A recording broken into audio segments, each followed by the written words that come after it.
तो वेलकम बच्चों। अब हम लोग फिर नेक्स्ट क्वेश्चन के साथ आ गए हैं, नए क्वेश्चन के साथ। तो हमारा ये कुछ क्वेश्चन है, आपको सामने में दो क्वेश्चन दिख रहे होंगे। इन दोनों क्वेश्चन को हम लोग अभी सॉल्व करेंगे।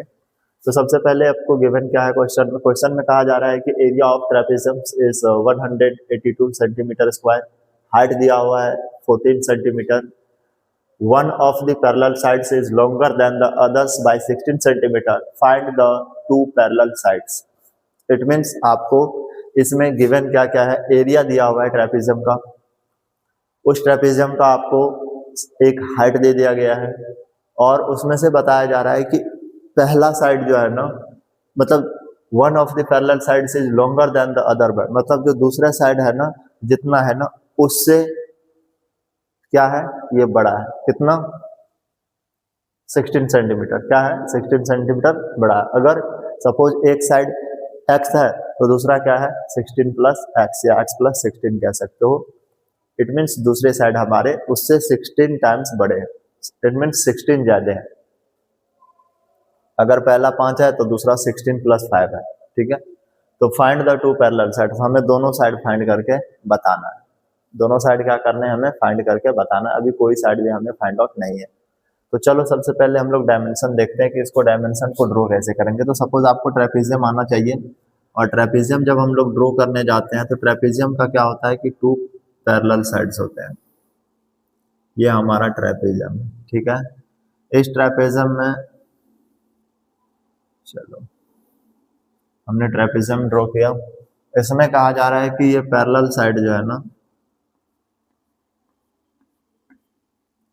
ये हम लोगों ने हाइट ड्रॉ कर दिया। ठीक है, ये हमारा हाइट है, ये हाइट है और हाइट कितना दिया हुआ है, 14 सेंटीमीटर। इसमें से हमें कहा जा रहा है कि जो हमारा इसका एरिया दिया हुआ है, टोटल का एरिया जो दिया गया है, ए दिया गया है हमें, ए हम यहीं पे लिख देते हैं, ए ऑलरेडी वहां पे मेंशन है। ठीक है, इसमें से कहा जा रहा है ए बी सी डी कि आपको ये दोनों साइड फाइंड करना है। कौन सा? पैरेलल वाला। ये साइड ए बी और डी सी फाइंड करके इसमें बताना है। ठीक है, इसमें नॉन पैरेलल साइड की हमें यहाँ पे कोई जरूरत नहीं है, नहीं दी गई है, तो नो इशू। अब आप यहाँ पे जब फाइंड करने जाएंगे तो सबसे पहले आपको इसका एरिया का फॉर्मूला पता होना चाहिए कि क्या होता है। उससे पहले आप क्या करेंगे, लेट कर लेंगे इसका एक साइड आपको, क्योंकि साइड तो पता ही नहीं है, बट ये पता है कि सर अगर एक साइड x है तो दूसरा जो है उससे 16 टाइम्स ज्यादा है, तो हम लोग इसको x मानते हैं, तो ये क्या हो जाएगा, x प्लस 16 हो जाएगा। ठीक है, अब इसी को हम लोग यहाँ पे पुट कर देंगे, इसी को हम लोग यहाँ पे पुट कर देंगे कि let A B is equal to X, A B, या लिख देंगे let parallel side is equal to X, one parallel side is x and another parallel side is 16 plus x। तो आप लिख लेना one parallel side AB is equal to x और another what DC is x plus 16। अब आपको दोनों parallel side पता चल गया। अब आप क्या कर सकते हैं, इसको फॉर्मूला पे पुट करके निकाल लेंगे। ट्रेपेजियम का फॉर्मूला क्या होता है, तो जब आप ट्रेपेजियम का फॉर्मूला निकालने जाएंगे तो एरिया ऑफ ट्रेपेजियम हम AOT लिखते हैं यहाँ पे। एरिया ऑफ ट्रायंगल मत पढ़ना, इसको एरिया ऑफ ट्रेपेजियम पढ़ना। ठीक है, एरिया ऑफ ट्रेपेजियम जब आप निकालने जाओगे तो इसका फॉर्मूला आपको क्या होता है, 1/2 into sum of parallel sides, sum of parallel sides. तो सम ऑफ पैरेलल साइड में क्या हो जाएगा, AB plus DC, AB plus DC into में क्या हो जाएगा, हाइट, इंटू में क्या हो जाएगा, हाइट।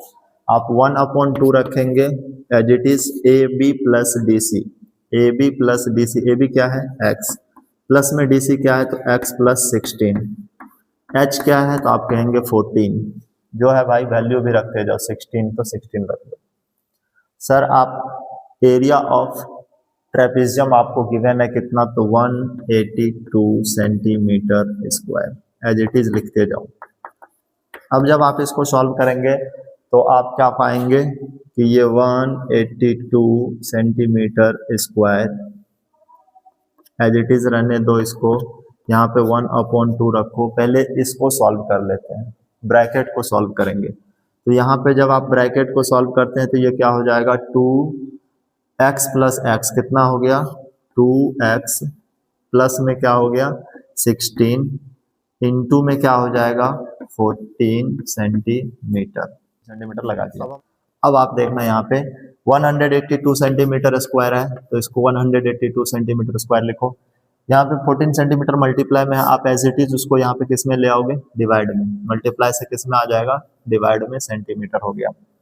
इक्वल टू का सिंबल लगाओगे, इक्वल टू का सिंबल लगा करके आप यहाँ पे देख पाएंगे कि ये नंबर आपका 1/2 जो है इस पूरे के साथ में, बिकॉज आपने तो इसको यहाँ ले आया तो यहाँ पे अब कोई नंबर नहीं बचा। तो आप जब इस 1 को मल्टीप्लाई करेंगे 2x से और 16 से, तो आप एज इट इज पाएंगे कि यहाँ पे 2x प्लस 16 ही आएगा, होल के अपोन में क्या आ जाएगा 2, होल के अपोन में क्या आ जाएगा 2। अब आप देखना मेरे भाई, जब आप इस नंबर को कट करने जाओगे तो दोनों नंबर एक दूसरे से कट हो रहा है। तो यहाँ पे देखो सेंटीमीटर स्क्वायर का मतलब है कि सेंटीमीटर 2 बार मल्टीप्लाई के फॉर्म में है, तो आप सेंटीमीटर से 1 सेंटीमीटर को कट करेंगे तो इट मीन्स इसका स्क्वायर हट जाएगा, सिर्फ सेंटीमीटर बचेगा। ठीक है, अब आप इसको ऐसे भी कट कर सकते हैं। 2 के टेबल में आपको क्या मिलेगा, 14 भी मिलेगा, और 2 के टेबल में आपको क्या मिलेगा 182 भी मिलेगा। तो 7 2 जा और यहाँ पे 9 2 जा और 2 1 जा 2। ठीक है, 7 2 जा और 2 1 जा, तो यहाँ पे सॉरी 9 2 जा और 2 1 जा। अब यहाँ पे देखो 7 के टेबल में 91 आता है, अगर आता है तो ठीक है, नहीं आता है तो छोड़ दो। तो आप कहोगे कि सर 7 के टेबल में 91 आता है, कब आता है, तो यहाँ पे ऐसे नहीं आ रहा टेबल तो ऐसे देख लो, डिवाइड देखिए 7 1 जा 7, रिमाइंडर आएगा 2, 2 पे 1, 2 पे 1 21, 7 3 जा 21, तो ये आपका हो गया 13 7 जा, 13 7 जा आपका क्या निकल के आ गया, 13 7 जा निकल के आ गया 91। तो आप यहाँ पे कहेंगे कि सर ये हमारा बचा 13/1 in equal to 2x plus 16/2। हम कहेंगे आपस में इसको मल्टीप्लाई करो, तो आपस में क्रॉस मल्टीप्लाई जब करेंगे तो यहाँ पे ये 2x को 1 से मल्टीप्लाई करेंगे तो क्या आ जाएगा 2x plus 16 is equal to में 13 इंटू 2 करोगे तो क्या, देखो इसको इसके साथ मल्टीप्लाई करना है, इसको इसके साथ मल्टीप्लाई करना है, तो 13 इंटू 2 करेंगे तो क्या हो जाएगा 26। यहाँ पे आप देखोगे, यहाँ पे आप देखेंगे कि ये 2x को एज इट इज रखो, प्लस में है 16, उसको राइट साइड में ले जाएंगे, लेफ्ट साइड से राइट साइड में ले जाएंगे तो 26 माइनस 16 हो जाएगा। इट मीन्स हमारा 2x इक्वल टू आ जाएगा 10। तो x इक्वल टू क्या होगा, x के साथ 2 मल्टीप्लाई में है, अब उस साइड ले जाओगे किस में हो जाएगा, डिवाइड में, तो 10 डिवाइडेड बाई 2, तो ये निकल के आ जाएगा 5। तो हमारा जो x निकल के आया, क्या निकल के आया, x इक्वल टू, हम कहेंगे कि x इक्वल टू हमारा निकल के आ गया है, x इक्वल टू निकल के आया है 5 सेंटीमीटर। भाई यहाँ पे सेंटीमीटर का यूनिट छोड़ना मत, x निकल के क्या आएगा 5, बिकॉज यहाँ पे सेंटीमीटर था, तो ये 13 सेंटीमीटर है, तो यहाँ पे 26 सेंटीमीटर हो जाएगा, उसमें से 16 माइनस करोगे तो आपका आंसर निकल के आएगा 5 सेंटीमीटर। लेकिन अभी जो है ना आपका AB, इट मीन्स x निकल के आया है 5, तो ये साइड 5 है, तो आप इसमें 5 प्लस कर दो, x की वैल्यू पुट करोगे तो यहाँ पे 5 प्लस 16 ये हो जाएगा 21। तो ये आपका एक साइड निकल के आया 21 और दूसरा साइड, पहला साइड क्या निकल के आया 5। अगर एक साइड 5 सेंटीमीटर है और दूसरा साइड 21 सेंटीमीटर है, हाइट इसका 14 सेंटीमीटर है, तो इसका एरिया आपको क्या निकल के आएगा 182 सेंटीमीटर। आप यहाँ पे एरिया ऑफ ट्रेपेजियम का फॉर्मूला फॉलो करके then you can find it. थोड़ा सा प्रैक्टिस करोगे 2-4 बार हो जाएंगे, बहुत ज़्यादा डिफिकल्ट भी नहीं है और बहुत ज़्यादा इजी भी नहीं है। ठीक है, तो थोड़ा बहुत आपका इसमें फॉर्मूला का ही सबसे बड़ा रोल है, जब तक फॉर्मूला याद नहीं होगा आप कुछ नहीं कर पाओगे इस क्वेश्चन में। तो चलो हम लोग नेक्स्ट क्वेश्चन की ओर चलते हैं। ठीक है, कहा गया है ना कि मिल ही जाएगी मंजिल, भटकते भटकते गुमराह तो वो है जो घर से निकले ही नहीं। हम लोग घर से निकल करके क्वेश्चन को करने के लिए आ गए हैं। अब नेक्स्ट क्वेश्चन को आप देखो। नेक्स्ट क्वेश्चन में कहा जा रहा है कि a diagonal of a quadrilateral is 56.8 meter, the perpendicular to the diagonals from the opposite sides vertex are length of 7.2 meter and 8.80 meter, find the area.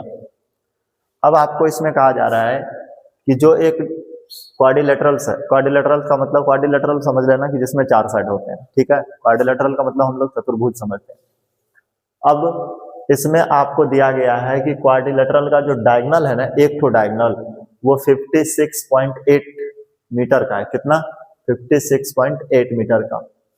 अब आपको कहा जा रहा है कि perpendicular to the diagonal from opposite sides of the vertex length, जो हमारा diagonal पे वर्टेक्स, डायगोनल के अपोजिट जो वर्टेक्स है, मतलब डायगोनल तो बीच से हमने खींच रखा है, उस पे जो वर्टेक्स आ रही है अपोजिट साइड में, दोनों साइड से, ऊपर से भी और नीचे से, तो जो डायगोनल्स पे वर्टेक्स आ रहा है ना, उस वर्टेक्स का जो लेंथ है, एक का लेंथ है 7.2 मीटर 7.20 मीटर और एक का है 8.80 मीटर।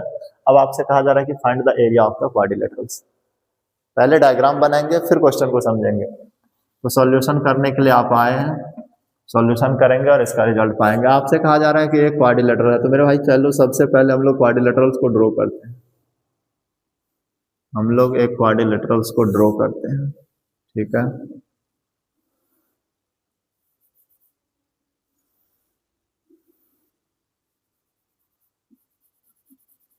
ये हमारा क्वाड्रिलेटरल्स है। ये क्या है? हमारा क्वाड्रिलेटरल। जब हम इस चतुर्थांश को देखते हैं, चतुर्भुज को देखते हैं, तो इसमें कहा जा रहा है कि आपको कहा जा रहा है मेरे भाई कि एक साइड का जो लेंथ है ना, सॉरी परपेंडिकुलर, ये डायगोनल जो है, डायगोनल हम क्या करते हैं, इसके बीचों बीच से सेंटर से खींच देते हैं। तो हम यहाँ पे डायगोनल इस पे ड्रॉ करते हैं। इस डायगोनल के बारे में कहा जा रहा है कि ये डायगोनल जो है ना हमारा कितना है मेरे भाई? 56 ये दिया गया है डायगोनल हमारा 56.8 मीटर।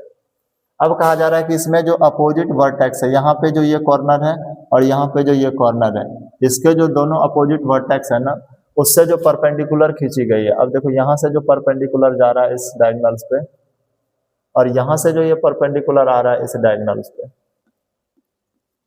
ठीक है।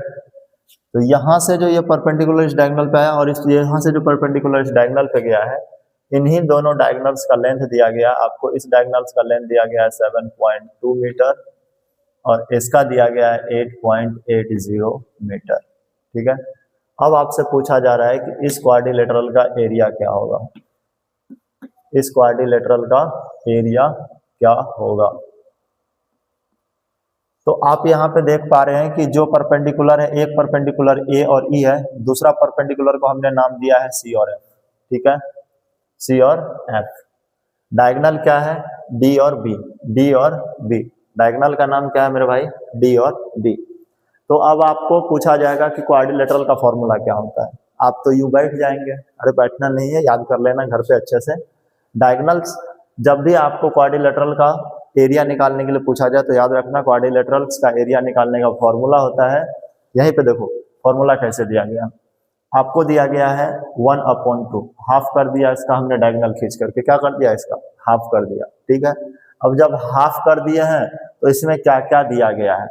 तो जब आपको ये डायगोनल्स दिया गया है और दो परपेंडिकुलर दिया गया है, तो इसका फॉर्मूला हम लोग क्या करेंगे, देखो दो ट्रायंगल को जोड़ेंगे तो इसका एरिया आएगा, दो ट्रायंगल को जोड़ेंगे तो एरिया आएगा। तो दोनों ट्रायंगल में कॉमन क्या चीज है?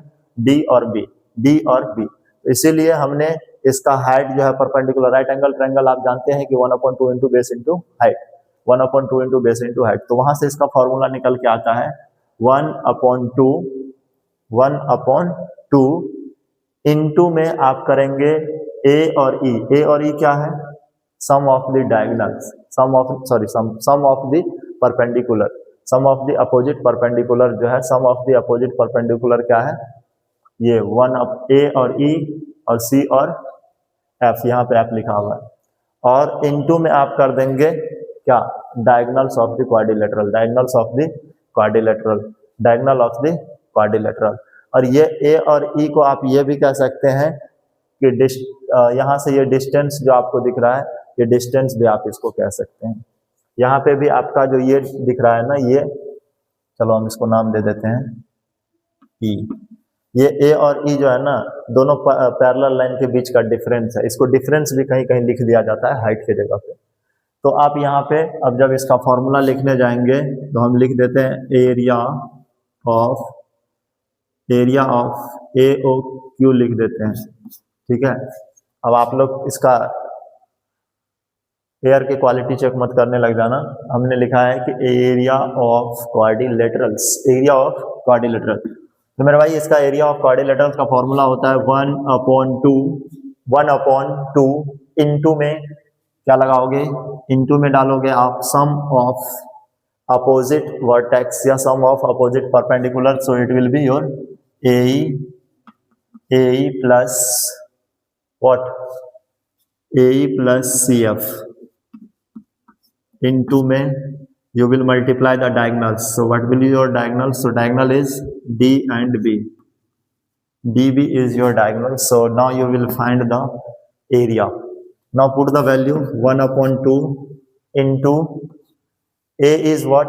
AE is your vertex. So A is your vertex. So 7.20 plus 20 meter plus 8.80 meter into you will write here 56.8 meter. Now you will multiply this again. Firstly solve the bracket. When you will solve it, so you will get 0 plus 0, it will be 8 plus 2, it will be 10, carry will be 1, 7 plus 8, it will be 15 plus 1, 16, so 16.00 meter this will be, and into में 56.8 meter. Now 1/2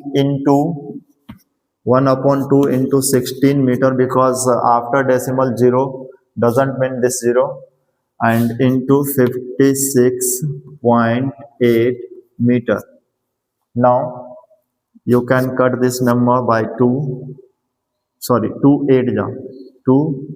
8 जा, so 8 meter into 56.8 meter. Meter into meter, then when we multiply meter into meter, it will be meter square. Now multiply this number without using decimal before. Firstly multiply only this number. So 8 8 जा 64, 8 8 जा 64.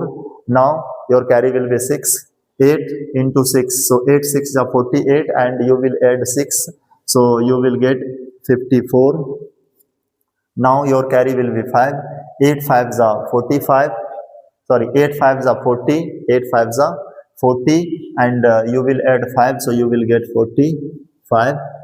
Now one digit before decimal, so you will put here one digit before decimal. Your answer will be 454.4 meter square, and this is the area of the quadrilateral.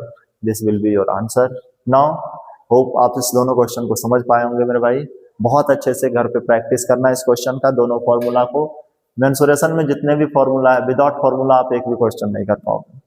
भले आपको ये question की understanding होगी, आप समझ रहे हैं, लेकिन क्वेश्चन में अगर आपका फॉर्मूला नहीं आपको पता तो ये चौपट रहा हूँ, ठीक है। तो आप पूरे क्वेश्चन को यूं का यूं छोड़ के आओगे और आपके जो मार्क्स भी होंगे वो भी गंवाओगे। तो ठीक है, इसी तरह से प्रैक्टिस करते रहना। All the best. हम लोग फिर नेक्स्ट क्वेश्चन के साथ मिलेंगे। जय हिंद, जय भारत।